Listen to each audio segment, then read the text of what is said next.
Hey everybody, welcome to the Playful Humans podcast. I'm your host, Mike Montague, and today I have an Arctic marathoner, a public speaker, and now a consultant that helps other people tell their stories. Did I say a bad word there, Mike? No. He's Antarctic Mike. You can find him at antarcticmike.com or on the YouTube channel, youtube.com/antarcticmike. The show is brought to you by Playful Humans. Our mission here is really just to help adults rediscover the power of play, stop being stressed out, burned out, and bored, and have more fun in your life. Go to playfulhumans.com. There's also a personality quiz to find out how playful you are. Check it out. Don't wait for tomorrow.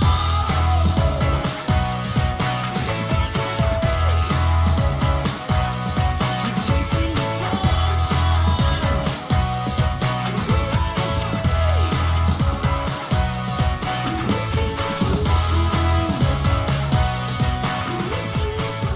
All right, here we go, Mike. First, we got to start with the joke of the week. The joke of the week is brought to you by reality TV, now officially less real than social media is social. It's reality TV. The joke of the week is, did you hear about the kidnapping at the middle school? I missed this one. He woke up after like 30 minutes. All right, here we go. Mike, welcome to the podcast. I met you seeing you speak in Kansas City about your trip. So we should probably start there because you're go by Antarctic Mike. Why is that? And tell everybody what happened and why in the world you would ever go do ultra marathons in the Antarctic in 90 degrees below zero temperatures. Wasn't quite that cold, but I became a fan of Antarctic history back about 20 years ago because I found the stories to be incredibly compelling and full of lessons for the real world. So these people who went to Antarctica 100 years ago became my heroes. So when I decided to go to Antarctica, and I went twice in the year 2006 to run a marathon, and then I returned to run an ultra marathon, I did so only to walk in the shoes of my heroes. That's the reason I went. So tell me about this because I feel like there's an interesting dynamic here. So far, I've been interviewing people that are like magicians and mentalists or people that are pretty like goofy and fun naturally. But I feel like you wouldn't have done this if you didn't get a whole lot of pleasure out of this. But there is a weird dynamic between doing something that's really challenging, if it's freely chosen, is really a game. It's the definition of play and something that's a worthwhile pursuit. Doing something that's really painful and challenging, like an ultra marathon in the Antarctic, if it's forced on you, is definitely not play. But Right. What made you choose that, and why was it so compelling? And do you feel like it was fun at any point? The entire thing was fun. Yes, the whole time it was fun. So I guess to answer your question, I would say I'm the type of person who thrives on doing things that others haven't done. I just find that to be the case, whether it's on the job, off the job, or whatever. I'm just attracted to things that nobody's ever done.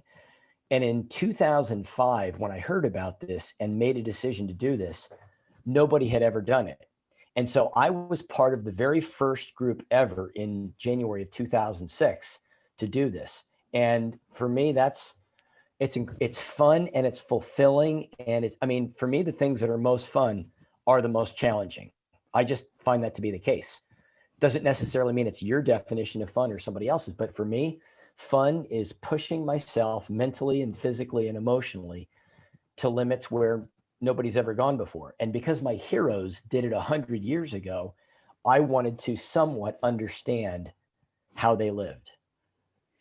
Well, yeah, and I love that you said that because it is not everybody's bag. And that's one of the reasons we have the quiz at playfulhumans.com/quiz. There are people that are athletes that they just like to move their body, right? It could be a dancer. You could be on a trampoline having fun, or you could be playing professional sports. But there's also competitors, people that just like to win and they'll do anything to compete and challenge, or for the story. There are people who like to just do things so that they have an interesting story to tell, which I think is right up your alley too. So I wanted to ask you about training for this though, because that also is just not something you go and do. So you have to want to do this. And there's some interesting lessons that are learned through a play or even a trivial pursuit like this. Like you weren't getting paid to do this. This is something you chose to do for fun, but you learned a ton from doing this. So talk to me about the value of playing in this way. Well, you asked about training, and the real value in this whole experience was in the preparation. And the funny thing was, this is where the story really kind of becomes a cartoon, as if it's not already. I live in San Diego, California. And of course, 50 degrees is about as cold as it gets. And there was zero chance my wife, Angela, was going to relocate to International Falls, Minnesota, Saskatoon, Saskatchewan, or Oymyakon, Siberia, the coldest inhabited town on earth.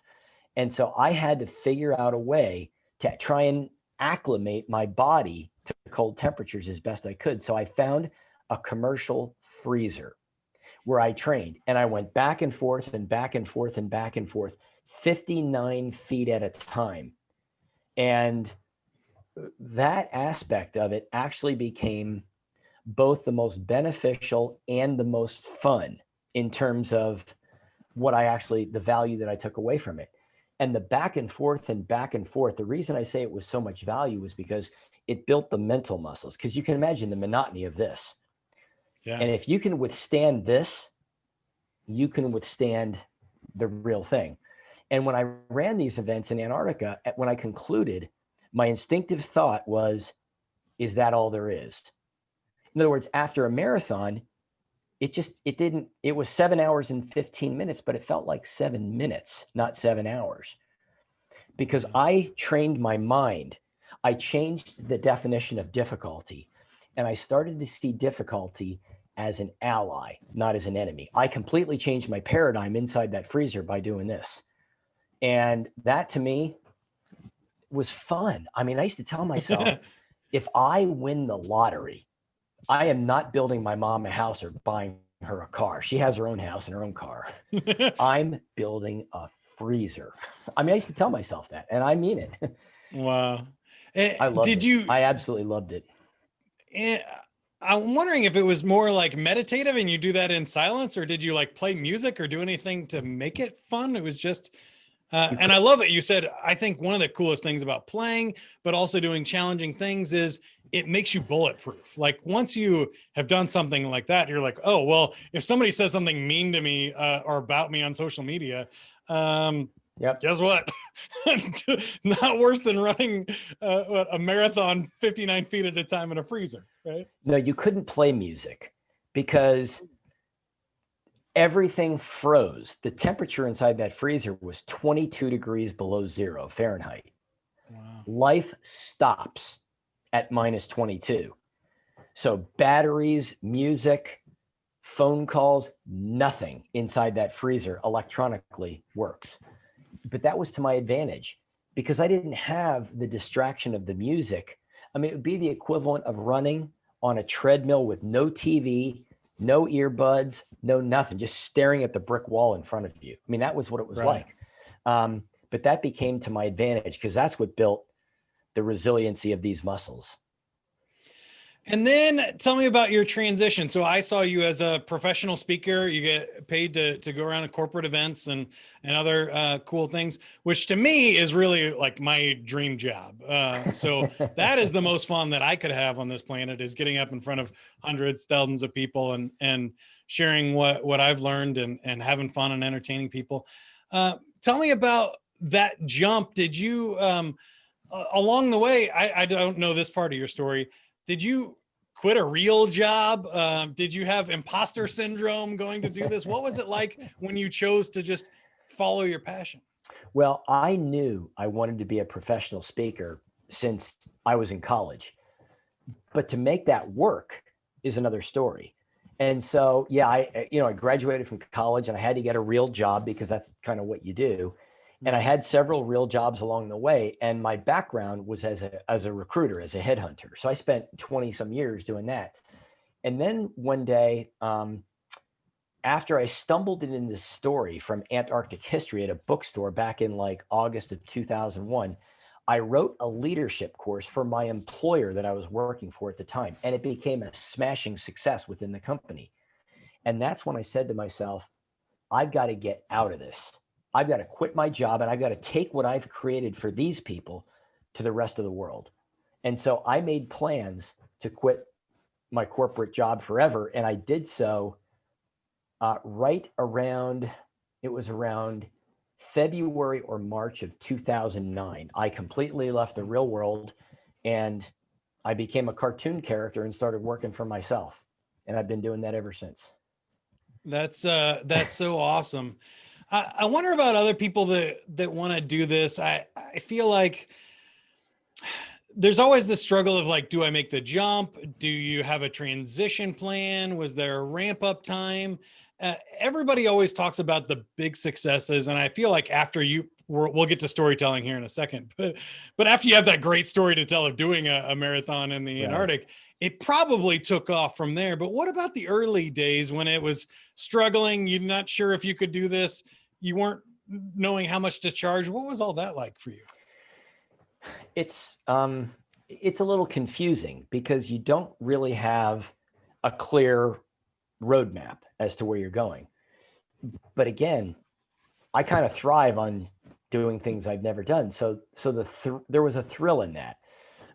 But I knew I had the ability to stand on my feet and tell a story, but do it in a way that was meaningful and relevant to those people in the audience. I knew I had that, and I know I can do it as well as anybody.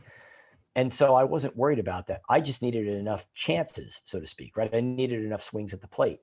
Well, that's all about meeting people, right? Just like for salespeople, and we'll talk about this in the sales podcast. My number one job was not to become a great storyteller. My number one job was to meet people, period. Meet people. Because storytelling, I can do in my sleep backwards, but the work is to meet all these people. And I just started doing that. And as far as being prepared, yes, you can't just blindly jump off a cliff financially. You have to prepare yourself. So I was prepared in that I had saved up some money. Plus I left when I left my employer, I negotiated with them because they wanted to make cuts and I wanted to leave. And I'm like, look, let's strike a deal. I'll sign a paper and I'll leave you alone and you leave me alone. And so I remember they wrote me a check for, I think it was $40,000, if I remember correctly. And I said, okay, what's the worst case scenario? The worst case scenario, I do this and it completely fails and I make zero money in the next 12 months. That's the worst case. Okay, what's the best case? It takes off and I have a real career. Okay. And then I said to myself, what if I never know? That was the scariest question. And I said to myself, okay, I'm 40 years old. It's time to go. I mean, it's now or never. Mm-hmm. And I just said, I'm confident enough. I said, Mike, look what you just did. You ran a marathon and an ultra marathon in Antarctica. You found a way to get both trips paid for by a PR firm in New York City that you never knew when you started this whole thing. What do you mean you can't go out and be a keynote speaker? Are you kidding me? And that's when I just said, okay, I'm going to do it. And I just started meeting people. Now, the first year I did this, yeah, it was slow, but it's like anything. You know, I'd had speaking engagement here and there and here and there. And then, 1 and 2, then I had 2 or 3 people who liked me and then started talking. And then there's 2 or 3 more. And now you have 6 or 8. And it just starts to snowball from there. But it's always a challenge to meet people. I mean, even today, I spent time meeting brand new people that I've never met before, because that's what you do as a salesperson. And I've always given advice to my speaker friends who are new in this business. And I say, your number one job is not to be a good speaker. Your number one job is to meet brand new people every single day, every day. 7 days a week, not 5, 7. I am meeting people all the time. All the time. And we'll talk about this in the sales group, because salespeople don't get this one a lot. You have to meet brand new people and put yourself in front of them. And so I knew I could do it. Yeah. And I think that's awesome. What I said about making you bulletproof too, is I think, you were, what was it, 6? How many were in your group the first time? In the first group, there were 7 of us. 7. I mean, you finished in the top 10 in the marathon, which is great. You got a top 10 marathon finish. And I hear that a lot. I feel like when you get when you do something like that only like 7 people on the planet have done, you look around for professional public speakers, there's thousands of them. So you're like, oh, well, now my odds are a lot better than what I just did. And I think that is so powerful for anybody that wants to play for a living, is you got to look and find that confidence and credibility in yourself that I can do this. Other people have done it. It does exist. And it's just from there, it's something else that we can learn. And you mentioned some of the skills there. I love that. And the podcast. Thanks for those shout outs. Those of you who don't know, I host the How to Succeed podcast for Sandler Training. You can search for that anywhere you listen to podcasts, and it has over 1 million downloads total and new episodes every week. But I think that is kind of the same thing. Is people ask me, like, how do you get a podcast to 1 million downloads? Well, you don't stop. If you keep making enough episodes and sharing it with enough people, eventually you'll get to 1 million, right? Just like running the marathon. If you keep taking steps, eventually you're going to finish. There's no question about that. That's correct. So great lessons so far. Now tell me about the storytelling part of this, because storytelling is a great way to play. It's actually one of our core 10 skills as well, that some people just love telling stories. Other people, I think they're good at it and they're not. And other people think they're bad at it and they're probably better than they think, or they've just never tried.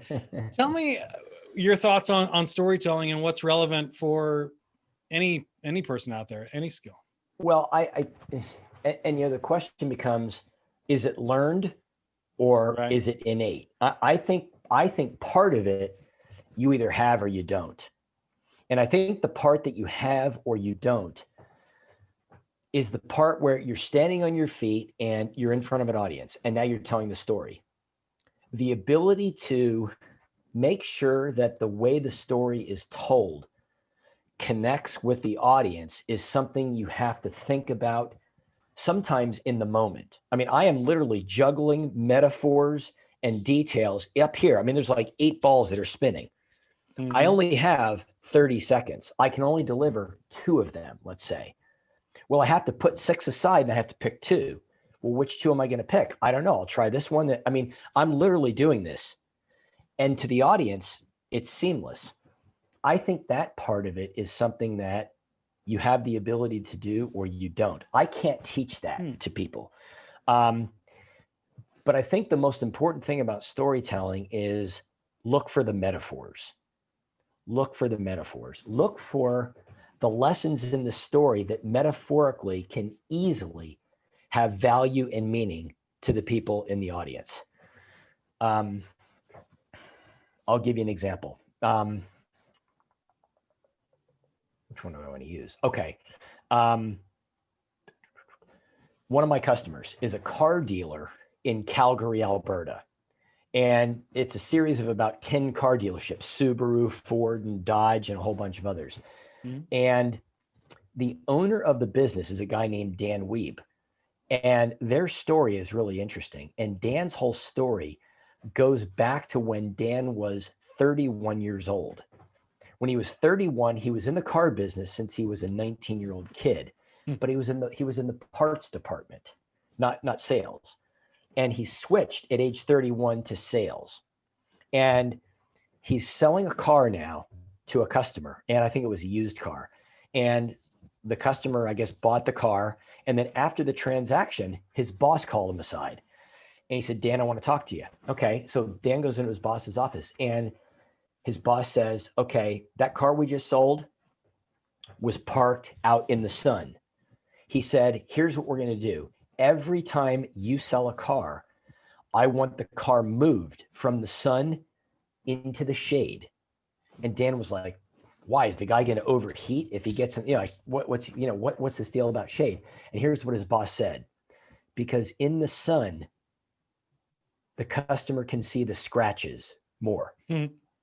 And Dan thought, well, that's not ethical. So Dan made a decision at age 31, if he was ever going to sell a car again, not only would he not move that car out of the sun, he would move all the cars he sold into the sun. He made that decision, totally going against what his boss said.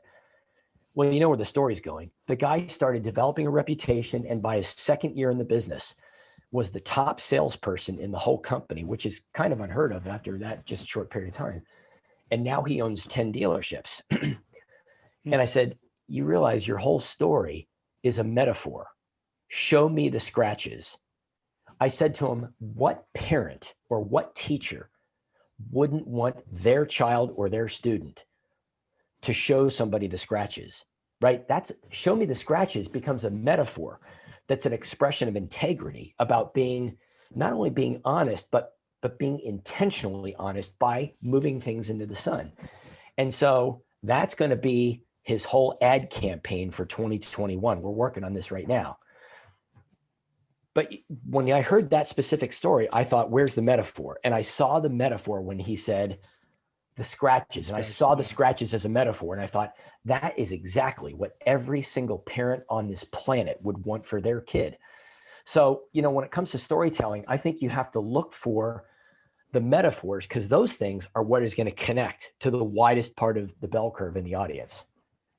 Well, that's beautiful. And I heard three things in there. One is I love the scratches metaphor, just because I think that is part of play. And what I'm trying to do here with the podcast is part of play is getting dinged up. You're not going to be perfect. It might not work. You might lose if you're playing a game, right? But that's part of the fun in it. We're full of scratches. I got scratches all over me, right? I mean, we all do. But also those make the best stories then, right? Nobody says, oh, I went and did this thing and it was all perfect and easy and I didn't have to try very hard. It was all, no, you go, oh, I messed up. I did this. I had that. Those are the interesting parts. And people with a lot of scratches and scars have a lot of good stories, and they've lived a life. And so many people now, I think, are focused on not getting scratched, not getting dinged. Correct. That we need more scratches, especially our kids. So love that part of the story. You also talked about it being born or a skill. And I think I heard something interesting in there for me is one, I get that compliment a lot because I'll go on stage and people say, oh, you're such a natural up there. You go, well, I've done this over 2,000 times. That's how many times it took me to be a natural.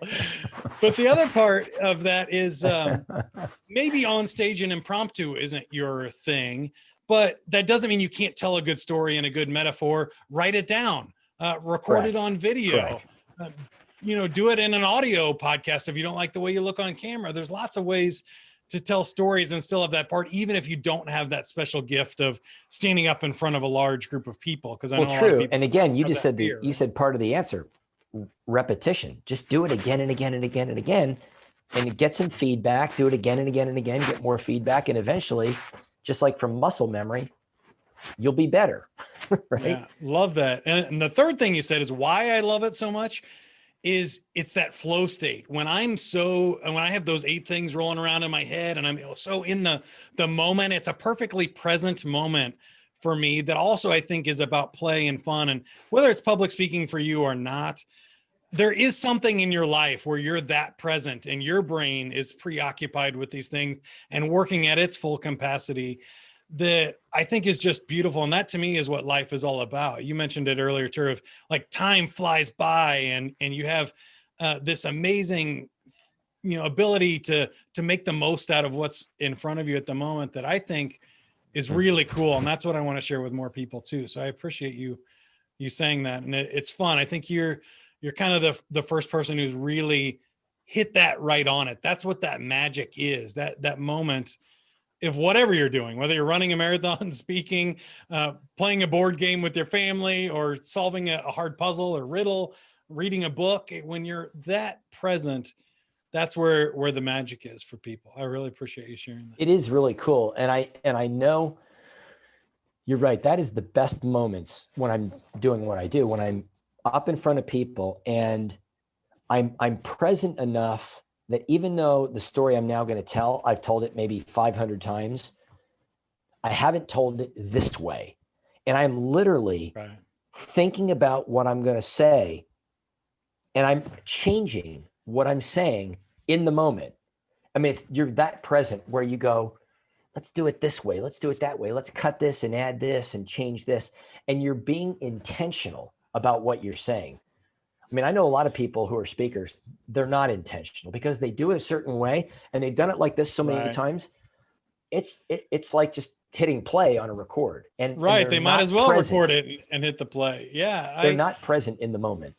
Those are never fun for me. That's never where I write it out. I had a great speech coach, which brings up a whole nother aspect of getting coaching to be good at anything. But I had a speech coach tell me one time, I know what I'm going to talk about. I don't know how I'm going to say it when I go on stage. And that to me is a big difference too. I think when you're confident about what you're doing and because it's your thing and it's what you're passionate about and stuff, you don't need to have all the details in place because you're so confident enough to work and overcome those obstacles that really makes it magical.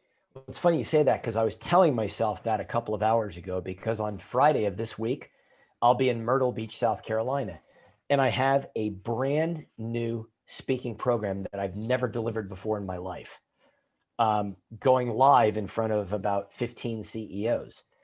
And I was, role playing and shuffling the deck and think, do I do this and changing the order? And I said to myself, Mike, don't get so caught up in the details. Just, you're fine. You're ready. Just get a good night's sleep on Thursday night. Yeah. And be in the moment. You'll figure it out in the moment. Because that's really where my magic is. It's really those thoughts and the things that come to me instinctively in the moment when I'm on my feet. I mean, I know the road signs and I know the general direction we're going, but in terms of the specifics, it's almost better that I don't know it. And it's funny because when I record videos and things, my video guy's like, oh, do you want a teleprompter? Right? I never, ever, ever, ever, I don't use a teleprompter. I just don't do it ever. I want the words that come out of me to be instinctive in the moment. I want to shuffle things here right when I'm looking at people in the eye. And that's how it seems to work best. Yeah. I love that. And to me, that's where the magic is, because it's not fun if you know exactly how it's going to go. And there's no tension. There's nothing interesting about that. And I've done enough radio reading, sponsorship ads and stuff that I can read and I can still deliver it like I'm not reading. And anybody can rehearse enough to make it sound natural. But what's the fun in that, right? There's no fun if you're not doing the tightrope walk for me, anyway. Everybody's a little bit. And I'm really okay with sometimes when I'm standing there and I'm wrestling a little bit with how to say it, and I'll go, how do I put this into words? I mean, I'll say that in front of people, like, yeah, and I'll just say, hey, I'm not quite sure, and I'll literally just say that in front of people, and I have no problem with it. Well, and you learn how to get past those brain farts and stuff when you do it that way. The people that memorize their stuff and then they forget where they are, like, oh no, I have to go check the notes, and I hate it when I see people do that. It's so like, just I feel for them, because it's like, if you don't have a script, then you're never off script. It's so much more fun and it's so much easier to do, and you get there. But I want to ask you here, is there anything else you'd like to share about this topic, fun, storytelling, anything that I missed? No, you talk about in the moment and people getting lost once they have their track. Reminds me of a story from Sioux Falls, South Dakota. Years ago, I did a keynote speech downtown Sioux Falls, South Dakota, in a big auditorium with 1,000 people. It's a 60-minute keynote speech, okay? This is a publicly traded company. So we have the chairman and the board of directors and all the big shots that flew in on the corporate jet, kind of a people. And I have 60 minutes. They paid me a lot of money and they have high expectations. 10 minutes into the speech, there is a complete power failure in the entire city of Sioux Falls. The auditorium is black. I mean, darker than the black in my coat, right? Black. You can't see the hand in front of your face. You know what I did? I grabbed a flashlight and I shined it on my face. Now, I don't have a mic because there's no power in the mic, right? And I just basically bellowed out. I got a big mouth. I grew up near Philadelphia. We're big mouths in Philly. I said, I will tell you the stories. And I finished the entire speech in the dark with a flashlight shining on my face. And, it's funny because the point I had just made prior to the lights going out, I mean, you couldn't have timed this to be better. Change can be sudden and unexpected, and boom, literally. And That's great. the CEO of the company was like, "Oh my God, this is the greatest thing I've ever seen. My people will never forget this." I'm like, I couldn't have choreographed that if you paid me $1 million, right? I'm not that smart. But some love people in my that. It business, sums you it up, take right? you take away their PowerPoint and they're like the guy in China without a map. You know what I mean?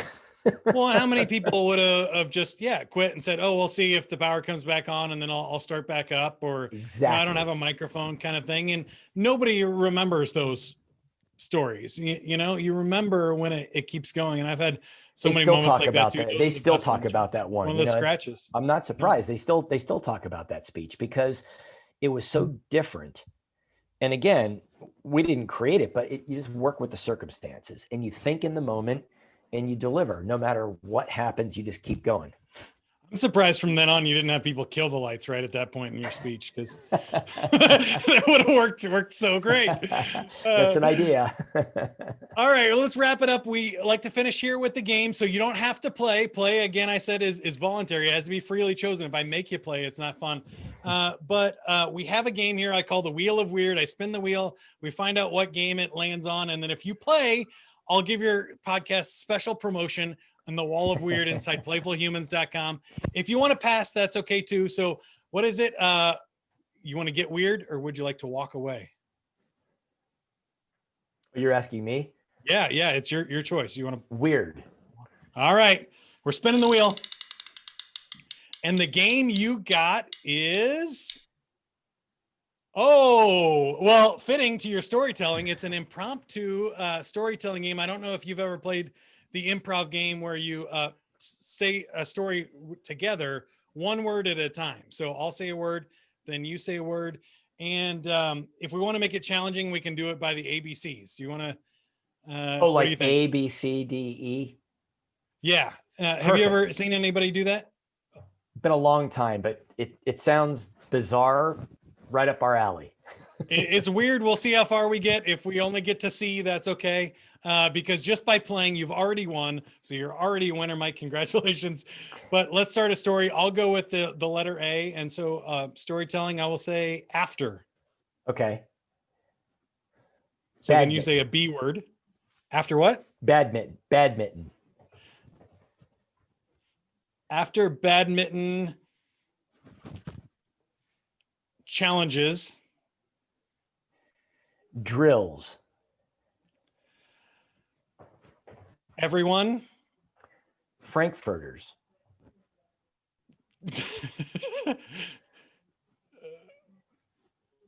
Their friend. Oh no, wait, I forgot. Oh, I messed it up. All right, you win. You beat me. I'm having more trouble remembering the alphabet than I am thinking of a word. So congratulations.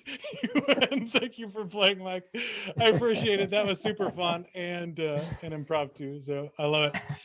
Again, you can find Mike at Antarctic Mike, Antarctic, not Arctic, Antarctic Mike.com, or the YouTube channel Antarctic Mike.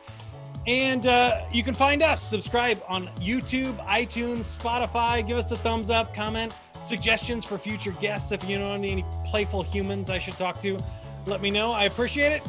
Have fun, and go to playfulhumans.com, everybody. Talk to you later. I know it's another awkward pause here for us. Just smile and look good. Don't wait for tomorrow. Live for today. Keep on chasing the sunshine and go out and play. There we go. Go play, everybody. And the lip sync. You nailed it, Mike. Thanks for being on the show. That was cool.